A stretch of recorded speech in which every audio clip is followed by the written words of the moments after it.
Friends, welcome back to my channel. So ಎಲ್ಲರೂ ಹೇಗಿದ್ದೀರಾ? ನಾನು ಕೂಡ ಚೆನ್ನಾಗಿದ್ದೀನಿ. ಸೊ ನೀವೆಲ್ಲರೂ ಚೆನ್ನಾಗಿದ್ದೀರಾ ಅಂತ ಭಾವಿಸ್ತಾ ಇವತ್ತೊಂದು ಸಿಂಪಲ್ ರೆಸಿಪಿ, ಎಲ್ಲರಿಗೂ ಇಷ್ಟ ಇಲ್ಲದೆ ಇರೋದು ಬಟ್ ಕೆಲವೊಬ್ರಿಗೆ ಇಷ್ಟ ಆಗೋದು ಹಾಗಲಕಾಯಿ ರೆಸಿಪಿ. ನನಗೂ ಕೂಡ ಇಷ್ಟ ಇರಲಿಲ್ಲ. ಸೊ ಈ ನಡುವೆ ಒಂದು ಸರಿ 2 ಸರಿ ಮಾಡಿದ್ದೀನಿ, ಹಾಗಾಗಿ ನನಗೂ ಕೂಡ ತುಂಬ ಇಷ್ಟ ಆಯಿತು. ಸೊ ಹಾಗಾಗಿ ನಿಮಗೂ ಕೂಡ ಶೇರ್ ಮಾಡೋಣ ಅಂತ ಈ ವಿಡಿಯೋ ಮಾಡ್ತಾಯಿದ್ದೀನಿ. ಸೊ ತುಂಬ ಚೆನ್ನಾಗಿರುತ್ತೆ. ಹಾಗಲಕಾಯಿನ ಇಷ್ಟಪಡದೇ ಇರೋರು ಕೂಡ ಇಷ್ಟಪಟ್ಟು ತಿನ್ಬೋದು. ಸೊ ಮಾಡೋದು ಹೇಗೆ ಅಂತ ನೋಡೋಣ ಬನ್ನಿ. ಈಗ ನಾವು ಕಟ್ ಮಾಡ್ಕೊಳ್ಳೋಣ. ಇದು ನಮಗೆ ರೌಂಡ್ ಶೇಪಲ್ಲಿ ಕಟ್ ಮಾಡ್ಕೋಬೇಕು. ಸೊ ಒಳಗಡೆ ಇರೋದೆಲ್ಲ ತೆಗೆದುಬಿಡಬೇಕು. ಆವಾಗ ಸ್ವಲ್ಪ ಕಹಿ ಅಂಶ ಹೋಗಿಬಿಡುತ್ತೆ. ಕೆಲವೊಬ್ಬರು ಹಾಗೇ ತಿಂತಾರೆ, ಬಟ್ ಶುಗರ್ಗೆಲ್ಲ ತುಂಬ ಒಳ್ಳೆಯದು. ಶುಗರ್ ಬಿ ಪಿ ಇದೆಲ್ಲ, ಆಮೇಲೆ ಸ್ಕಿನ್ ಅಲರ್ಜಿ ಅದೆಲ್ಲ ಇರೋರಿಗೆ ತುಂಬ ಒಳ್ಳೆಯದು. ನನಗಂತೂ ಇಷ್ಟು ದಿನ ಸ್ವಲ್ಪ ಕೂಡ ಇಷ್ಟ ಇರಲಿಲ್ಲ. ಸೊ ಈಗೀಗ ಅದನ್ನು ಮಾಡೋ ರೀತಿ ಮಾಡಿದ್ರೆ ಚೆನ್ನಾಗಿರುತ್ತೆ ಅಂತಾರಲ್ಲ, ಆ ರೀತಿ ನೋಡಿ. ಈ ರೀತಿ ಎಲ್ಲ ತೆಕ್ಕೊಂಬಿಡಬೇಕು. ಎಲ್ಲದನ್ನು ಹೀಗೆ ತೆಗೆದುಬಿಟ್ಟು ನಾವು ಮಾಡೋಣ. ಅದಿದ್ದರೆ ಸ್ವಲ್ಪ ಇನ್ನೂ ಕಹಿ ಜಾಸ್ತಿ ಬರುತ್ತೆ. ಸೊ ಕಹಿ ಇಷ್ಟಪಡೋರು ಹಾಗೆ ಹಾಕಿ ಮಾಡ್ಕೊಳ್ಳಿ. ಕಹಿ ಇಷ್ಟಪಡದೇ ಇರೋರು ಸೊ ಇದನ್ನು ತೆಗೆದುಬಿಟ್ಟು ಮಾಡ್ಕೊಳ್ಳಿ. ಆವಾಗ ನಮಗೆ ಸ್ವಲ್ಪ ಕಹಿ ಅಂಶ ಕಮ್ಮಿ ಆಗುತ್ತೆ ಅಂತ ಅಷ್ಟೆ. ಮೊದಲೇ ಕಹಿ ಅಂದರೆ ಇಷ್ಟ ಇಲ್ಲದೆ ಇರೋರು ಅಪರೂಪಕ್ಕೆ ಮಾಡ್ಕೊಂಡು ತಿಂತಾರೆ. ಸೊ ಆ ಥರ ಇದ್ದವರು ತೆಗೆದುಬಿಟ್ಟು ತಿನ್ನಿ. ಇಲ್ಲ ಅಂದರೆ ಫುಲ್ ಹಾಗೆ ಎಳೆದಿರುತ್ತಲ್ಲ ಹಾಗೆ ಹಾಕ್ಕೊಳ್ಳಿ. ಬಲ್ತಿದ್ದರೆ ಶಿಡ್ಸ್ ತೆಗೆದುಬಿಡಿ. ಎಳೆದಿರುತ್ತಲ್ಲ, ಇದೆಲ್ಲ ಎಳೆದೆ. ಸೊ ನಾನೆಲ್ಲ ತೆಗೆದುಬಿಟ್ಟು ಮಾಡ್ತಾಯಿದ್ದೀನಿ. ಎಲ್ಲದನ್ನು ಹೀಗೆ ಕಟ್ ಮಾಡ್ಕೊಳ್ಳೋಣ. ಈಗ ನೋಡಿ, ನಾನೆಲ್ಲ ಈ ರೀತಿ ಕಟ್ ಮಾಡಿಕೊಂಡು ಇಟ್ಕೊಂಡಿದ್ದೀನಿ, ಈ ರೀತಿ ರೌಂಡಾಗಿ. ಸೊ ಈಗ ಮಸಾಲೆ ಸ್ವಲ್ಪ ರೆಡಿ ಮಾಡ್ಕೊಳ್ಳೋಣ. ಈಗ ಸ್ಟವ್ನ ಆನ್ ಮಾಡ್ಕೊಳ್ಳೋಣ. ನಾನು ಒಂದು ಬಾಂಡೆ ಇಟ್ಕೊಂಡಿದ್ದೀನಿ, ಬಿಸಿ ಆಗಲಿ ಸ್ವಲ್ಪ. ಈಗ ಸ್ವಲ್ಪ ಆಯಿಲ್ನ ಸೇರಿಸ್ತಾ ಇದ್ದೀನಿ. ಆಯಿಲ್ ಸ್ವಲ್ಪ ಬಿಸಿ ಆಗಲಿ. ಈಗ ನಾನೊಂದು 3 ಟೇಬಲ್ ಸ್ಪೂನಷ್ಟು ಉದ್ದಿನಕಾಳು ಸೇರಿಸ್ಕೊತಾ ಇದ್ದೀನಿ. ಈಗ ಸ್ವಲ್ಪ 1 ಚಮಚದಷ್ಟು ಜೀರಿಗೆ ಹಾಕ್ಕೊಳ್ಳೋಣ. ಹಾಗೆ ಒಂದು 2 ಸ್ಪೂನಷ್ಟು ಬಿಳಿ ಎಳ್ಳು, ಹಾಗೆ ಒಂದು ಹಿಡಿಯಷ್ಟು ಕರಿಬೇವಿನ ಸೊಪ್ಪು. ಸೊ ಇದಿಷ್ಟು ಹಾಕ್ಕೊಂಡು ಮಾಡಬೇಕು, ಚೆನ್ನಾಗಿರುತ್ತೆ, ತುಂಬ ಟೇಸ್ಟಿಯಾಗಿರುತ್ತೆ. ನಮಗೆ ಬಿರಿಯಾನಿ ಹಾಕ್ಕೊಂಡಾಗ ತಿಳಿಯುತ್ತೆ, ಟೇಸ್ಟ್ಫುಲ್ಲಾಗಿ ಮಾಡಿ. ಹಾಗೆ ಒಣಕೊಬ್ಬರಿ ತುರಿ ಹಾಕೋಣ. ಹಸಿದಲ್ಲ, ಒಣಗಿದ ಕೊಬ್ಬರಿ ಹಾಕಬೇಕು, ತುಂಬ ಚೆನ್ನಾಗಿರುತ್ತೆ.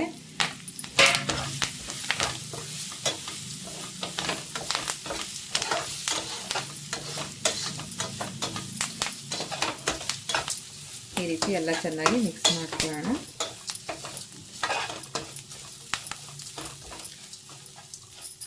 ಚೆನ್ನಾಗಿ ಸ್ವಲ್ಪ ಕಲರ್ ಚೇಂಜ್ ಆಗಬೇಕು.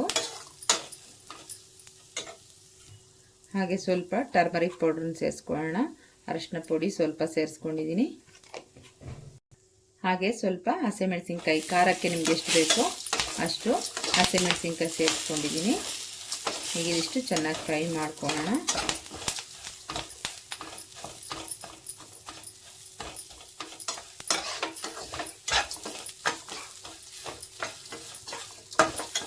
ಯಾರು ಹಾಗಲಕಾಯಿ ಇಷ್ಟಪಡಲ್ಲ ಆ ಥರದವ್ರಿಗೆಲ್ಲ ಈ ರೀತಿ ಮಾಡಿಕೊಡಿ, ತುಂಬ ಚೆನ್ನಾಗಿರುತ್ತೆ.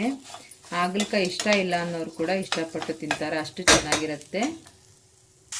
ಹಾಗೆ ಸ್ವಲ್ಪ ಕೊತ್ತಂಬರಿ ಸೊಪ್ಪು, ಇದಿಷ್ಟನ್ನು ಚೆನ್ನಾಗಿ ಬಾಡಿಸ್ಕೊಳ್ಳೋಣ.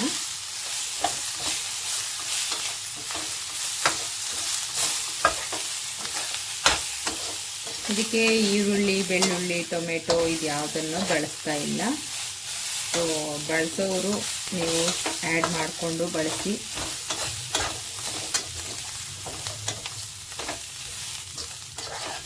ಬೇಡ ಅನ್ನೋರು ಸ್ಕಿಪ್ ಮಾಡ್ಕೋಬೋದು, ಬೇಕು ಅನ್ನೋರು ಆ್ಯಡ್ ಮಾಡ್ಕೋಬೋದು. ಸೊ ನಾನಿವಾಗ ಹಾಕ್ತಾ ಇಲ್ಲ ಅದನ್ನು.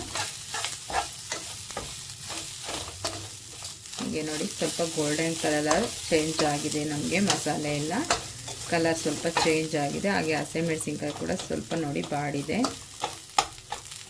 ಸ್ವಲ್ಪ ಬಾಡಬೇಕು.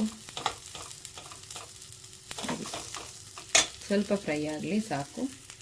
ಈಗ ಸ್ಟವ್ನ ಆಫ್ ಮಾಡ್ಕೊಳ್ಳೋಣ. ಇದು ಸ್ವಲ್ಪ ತಣ್ಣಗಾಗಲಿ. ಒಂದು ಪ್ಲೇಟಲ್ಲಿ ಹಾಕ್ಕೊಳ್ಳೋಣ.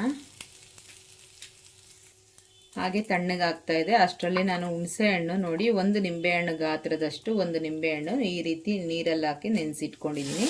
ಸೊ ಇದನ್ನು ಕೂಡ ನಾವು ಇದಕ್ಕೆ ಸೇರಿಸ್ಕೊಳ್ಳೋಣ. ಹಾಗೆ ನಮಗೆ ಇದು ತಣ್ಣಗಾಗುತ್ತೆ ನೀಟಾಗಿ. ಆ ಹುಳಿ ನೀರು ಎಲ್ಲ ಹಾಕ್ಕೊಂಡು ಇಟ್ಕೊಂಡಿದ್ದೀನಿ. ಇದು ಇವಾಗ ಸ್ಟವ್ ಆಫ್ ಮಾಡಿದ್ದೀನಿ ನಾನು. ಇದು ಸ್ವಲ್ಪ ತಣ್ಣಗಾಗಲಿ, ಆಮೇಲೆ ನೈಸಾಗಿ ಪೇಸ್ಟಾಗಿ ಮಾಡ್ಕೊಬರ್ಬೇಕು. ನೈಸ್ ಪೇಸ್ಟಾಗಿ ಮಾಡಿಕೊಂಡ್ರೆ ಚೆನ್ನಾಗಿರುತ್ತೆ. ಸ್ವಲ್ಪ ತಣ್ಣಗಾಗಲಿ. ಈಗ ನಾನು ಒಂದು ಪ್ಯಾನ್ ಇಟ್ಕೊಂಡಿದ್ದೀನಿ. ಅದೇ ಪ್ಯಾನ್ನ ಮತ್ತೆ ಸ್ವಲ್ಪ ಆಯಿಲ್ನ ಸೇರಿಸ್ಕೊಳ್ಳೋಣ. ಈಗ ನಾವು ಇದನ್ನು ಹಾಗಲಕಾಯಿ ಫ್ರೈ ಮಾಡ್ಕೊಳ್ಳೋಕ್ಕೋಸ್ಕರ ಸ್ವಲ್ಪ ಬಿಸಿ ಆಗಲಿ. ಈಗ ಸ್ವಲ್ಪ ಸಾಸಿವೆ, ಹಾಗೆ ಸ್ವಲ್ಪ ಜೀರಿಗೆ, ಹಾಗೆ ಒಂದು 4 ಒಣಮೆಣಸಿನ್ಕಾಯಿ, ಹಾಗೆ ಸ್ವಲ್ಪ ಕರಿಬೇವು, ಇದಿಷ್ಟನ್ನು ಫ್ರೈ ಮಾಡ್ಕೊಳ್ಳೋಣ. ಈಗ ಒಗ್ಗರಣೆ ಹಾಕಿದ್ದೀವಲ್ಲ, ಸೊ ಹಾಗಲಕಾಯಿ ಫುಲ್ಲು ಸೇರಿಸ್ಕೊಳ್ಳೋಣ. ಈ ರೀತಿ ಸೇರಿಸ್ಕೊಂಡು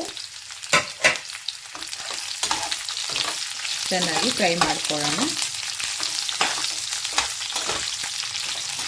ನೀಟಾಗಿ ಫ್ರೈ ಆಗಬೇಕು ನಮಗೆ ಆಯಿಲಲ್ಲೇ ಚೆನ್ನಾಗಿ. ಆವಾಗ ಕಹಿ ಅಂಶ ಎಲ್ಲ ಹೋಗ್ಬಿಡುತ್ತೆ. ಸ್ವಲ್ಪ ನಮ್ಗೆ ಅಷ್ಟು ಕಹಿ ಬರಲ್ಲ. ಈ ರೀತಿ ಒಂದ್ಸರಿ ಟ್ರೈ ಮಾಡಿ ನೋಡಿ ಫ್ರೆಂಡ್ಸ್, ಎಲ್ಲರಿಗೂ ತುಂಬ ಚೆನ್ನಾಗಿ ಬರುತ್ತೆ. ಹಾಗೆ ನಿಮ್ಮ ಮನೇಲಿ ಹೇಗೆ ಮಾಡ್ತೀರಾ ಅಂತ ಕೂಡ ಕಮೆಂಟ್ ಬಾಕ್ಸಲ್ಲಿ ತಿಳಿಸಿ. ಸೊ ಈ ರೀತಿ ಚೆನ್ನಾಗಿ ಆಯಿಲಲ್ಲೇ ಚೆನ್ನಾಗಿ ಫ್ರೈ ಮಾಡ್ಕೊಳ್ಳೋಣ. ಮಸಾಲೆ ರುಬ್ಕೊಂಡಿಲ್ಲ, ರುಬ್ಕೊಳ್ಳೋಣ ಇದು ಫ್ರೈ ಆಗೋದ್ರೊಳಗೆ. ನೋಡಿ ಈಗ ಎಲ್ಲ ತಣ್ಣಗಾಗಿದೆ, ರುಬ್ಕೊಳ್ಳೋಣ. ಅದ್ರ ಜೊತೆಯಲ್ಲಿ ನೋಡಿ ನಾನು ಇಲ್ಲಿ ಒಂದಿಷ್ಟು ಬೆಲ್ಲ ತೊಗೊಂಡಿದ್ದೀನಿ, ಇದನ್ನು ಕೂಡ ಸೇರಿಸಿ ರುಬ್ಕೊಳ್ಳೋಣ. ಇವಾಗ ರುಬ್ಬಿರೋ ಮಸಾಲೆ ಎಲ್ಲ ಸೇರಿಸ್ಕೊಳ್ಳೋಣ. ನೋಡಿ ಚೆನ್ನಾಗಿ ಈ ರೀತಿ ಫ್ರೈ ಆಗಬೇಕು. ಚೆನ್ನಾಗಿ ನಮಗೆ ಈ ರೀತಿ ರೋಸ್ಟ್ ಆಗಬೇಕು. ಆಯಿಲಲ್ಲೇ ಚೆನ್ನಾಗಿ ಈ ರೀತಿ ಫ್ರೈ ಆದರೆ ನಮಗೆ ಕಹಿ ಅಂಶ ಅಷ್ಟಿರಲ್ಲ. ಸೊ ಈಗ ರುಬ್ಬಿರೋ ಮಸಾಲೆ ಎಲ್ಲ ಸೇರಿಸ್ಕೊಳ್ಳೋಣ. ಇದನ್ನು ಮಿಕ್ಸ್ ಮಾಡ್ಕೊಳ್ಳೋಣ. ಚೆನ್ನಾಗಿ ಆಯಿಲಲ್ಲಿ ಫ್ರೈ ಆಗಿದ್ದರೆ ಕಹಿ ಅಂಶ ಕಮ್ಮಿ ಆಗುತ್ತೆ. ಚೆನ್ನಾಗಿ ರೋಸ್ಟ್ ಆಗಿದೆ ನೋಡಿ, ಈ ರೀತಿ ರೋಸ್ಟ್ ಆಗಬೇಕು.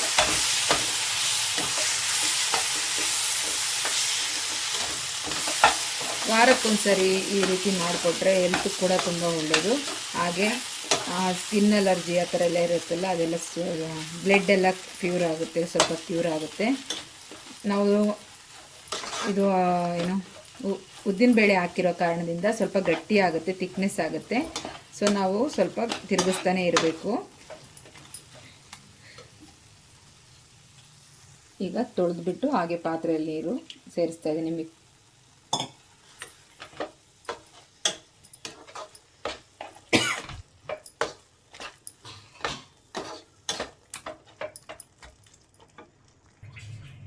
ಈಗ ಸ್ವಲ್ಪ ನಾವು ನೀರನ್ನು ಸೇರಿಸ್ಕೊಳ್ಳೋಣ. ಇದು ಇನ್ನೂ ಗಟ್ಟಿ ಆಗುತ್ತೆ. ಸೊ ಉದ್ದಿನಬೇಳೆ ಹಾಕಿರೋ ಕಾರಣದಿಂದ ಸ್ವಲ್ಪ ನೀರನ್ನು ಸೇರಿಸ್ಕೊಂಡು ಸ್ವಲ್ಪ ಕುದಿಯೋದಕ್ಕೆ ಬಿಡೋಣ. ಆಲ್ರೆಡಿ ನಮಗೆ ಚೆನ್ನಾಗಿ ಫ್ರೈ ಆಗಿರುತ್ತೆ ಆಯಿಲಲ್ಲಿ. ಇನ್ನೊಂದು ಸ್ವಲ್ಪ ಹೊತ್ತು ಬೆಂದರೆ ಸಾಕಾಗುತ್ತೆ. ಚೆನ್ನಾಗಿ ಒಂದೆರಡು ಕುದಿ ಬಂದರೆ ಸಾಕು. ಚೆನ್ನಾಗಿ ಆಯಿಲಲ್ಲಿ ಫ್ರೈ ಆದರೆ ಒಂದು 90% ಆಗಿಬಿಡಬೇಕು. ಆವಾಗ ನಮಗೆ ಸ್ವಲ್ಪ ಚೆನ್ನಾಗಿರುತ್ತೆ, ಕಹಿ ಬರಲ್ಲ ಅಷ್ಟೊಂದು. ಈಗ ರುಚಿಗೆ ತಕ್ಕಷ್ಟು ಉಪ್ಪನ್ನು ಸೇರಿಸೋಣ. ಈಗ ಸ್ವಲ್ಪ ಸಾಲ್ಟನ್ನು ಸೇರಿಸೋಣ.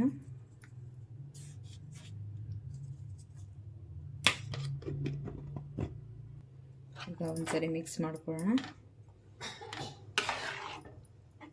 ಆಗಾಗ ಸ್ವಲ್ಪ ತಿರುಗಿಸ್ತಾನೆ ಇರಬೇಕು, ಇಲ್ಲಾಂದರೆ ತಳ ಹಿಡಿಯುತ್ತೆ.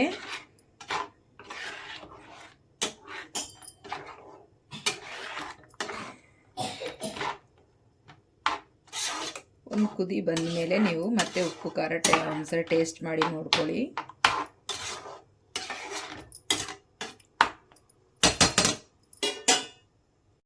ಈಗ ನಾನು ಕ್ಲೋಸ್ ಮಾಡಿದ್ದೀನಿ. ಒಂದು 5 ನಿಮಿಷ ಚೆನ್ನಾಗಿ ಕುದೀಲಿ.